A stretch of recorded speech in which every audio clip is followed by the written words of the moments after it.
welcome to Cosmic Hamsters. So today's video I was going to show you a bit more in depth my Star Wars hides, boredom breakers, tunnels that I made, thanks to Scotty's Animals for the idea for this video.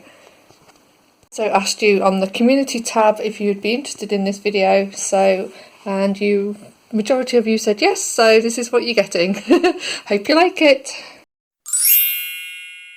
Before I show you all the hides in detail, I just thought I'd give you a rough outline of how I create these. I normally start off with an idea and then I have a long list, and then I get on the internet and I look at images, and I save a lot of images in a folder on my phone, and then, so here we go. How many have I got here of Star Wars? So once I've kind of got an idea in my head, sometimes I amalgamate images into one, sometimes I just take them off the internet. I think this one was off the internet. I draw them onto paper. No, what do? Sometimes, yeah, I just trace them directly off the internet. Sometimes I draw them onto paper first. I think I really couldn't decide on the Millennium Falcon design. I drew this many times onto paper first and then kind of amalgamated a few simplistic ideas into one. I think that's what I did with Darth Vader. I had several images and hand drew it onto paper first, amalgamating those images, and then I traced it, and then from the tracing paper I traced it onto the cardboard. Stormtrooper was probably my easiest one. I think I just traced him off the internet. So yeah, so moral of the story here is, if you're not very good at drawing, just trace it off the internet. I think this one was, I actually couldn't decide between the two Ewoks. I had two different designs. But I went with this one in the end.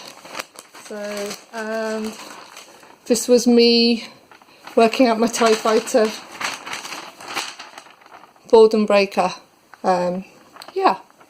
So yeah, so once I've got those ideas, I trace them onto the cardboard, and then I just paint the cardboard, and then add them to boxes, hides, woods, whatever, Bendy Bridges, as you'll see in a minute when I show you them all. First off is my Darth Vader hide. Oh, it's a bit hard to see. Kind of did in more grey than black, so you could actually see the face.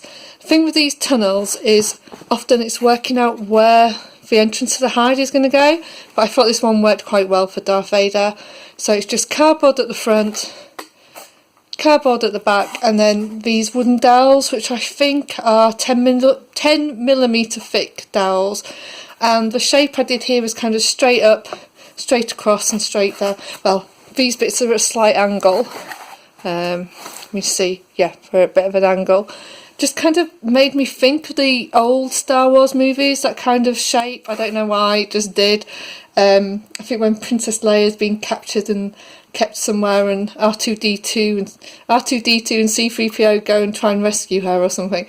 I'll see if I can find a clip of that. I've got an image in my head and it probably wasn't like that at all. So yeah, that's Darth Vader hide. Next up we have the Yoda tunnel. So obviously just baby Yoda, painted in Hamster safe paints. I'll insert some paint pictures in a minute, show you what paints I use. This is just cardboard, and I put two little cardboard rungs on here, so, oh my god, my hair gets everywhere. Just keeping it real, folks, keeping it real. So I could wedge it into the bedding a bit better than it just, if it was just like that, I think it would have just collapsed, so I glued these on with Hamster safe glue. Again, I'll show you those in a minute, what I use. Next up was my Millennium Falcon. I think this is probably the worst painted one. I just couldn't decide how simplified or in detail to do the top, so I went with quite simplified in the end, and it's not my best work, but I think you can tell it's meant to be the Millennium Falcon. And then I just used wooden dowels, and in this one I've got an entranceway here and an entranceway here, so he can sort of dive in and out. But I wanted it flat on the top because I've noticed with his Christmas setup I had a cabin ski hut thing that he's got, and he liked to seem to climb on the top of it and wait for treats. So this is now his little Treato hide, and I leave him little treats on the top of it. Really wanted to make an Ewok hide, but I thought the shape of it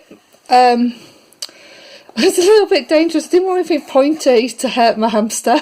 So this is why he's on a curved background, and I couldn't think of a background to paint this, so I just left it the natural cardboard colour.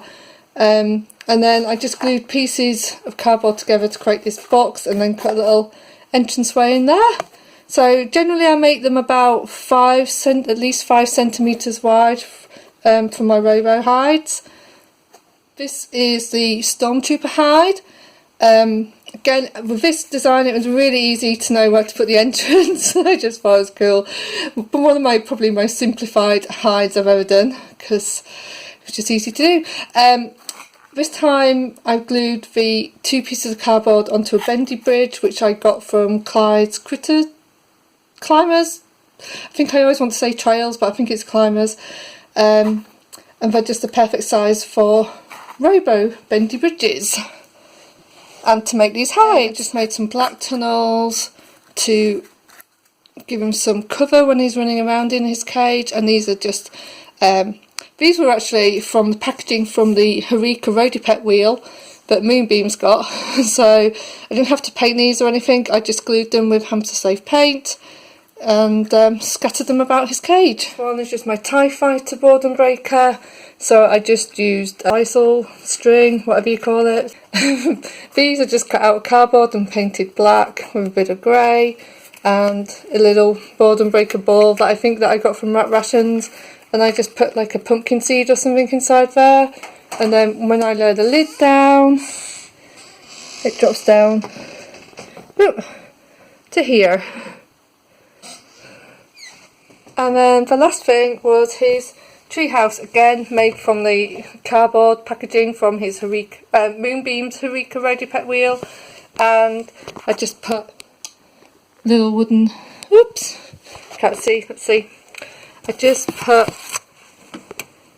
little wooden dowels around to support it, and built it up and just glued it round the tree. It's not actually glued to the tree, it's just glued round on these platforms, and he seems to like to run around here. So, welcome to my art supplies. What do we have? So this is one type of glue that I use, Ponal. I think it's German. It's a wood glue, but it's non-toxic. Also used a PVA glue in the past. I've got Elmers Glue that I've used for hides. For wood, I generally use the Ponal, but for just cardboard, Elmers Glue is quite good. Then for paints, I use different ones. This is one that I use. It's tempera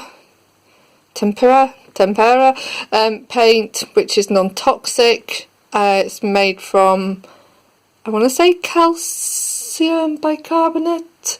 I'm probably wrong. So all that I'm careful. These are some other tempera paints I've used. Tempera paint. Why can I not speak today? Sorry guys. And some other ones. So yeah, I'll leave links if I can find. Yeah, I'll leave links in the description to all of these.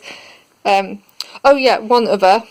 These are some other tempera colours I got, but I will say that not all of them are suitable for the hides because they've got like added things in like glitter or they're neon, and because of that I'm not sure what they've used for the pigmentations, so I don't use them. I just use the plain like black, white, brown, yellow, the simple ones. But so yeah, you might not want to use these because you probably half of them you won't be able to use for hamsters because they're not, I don't consider them safe.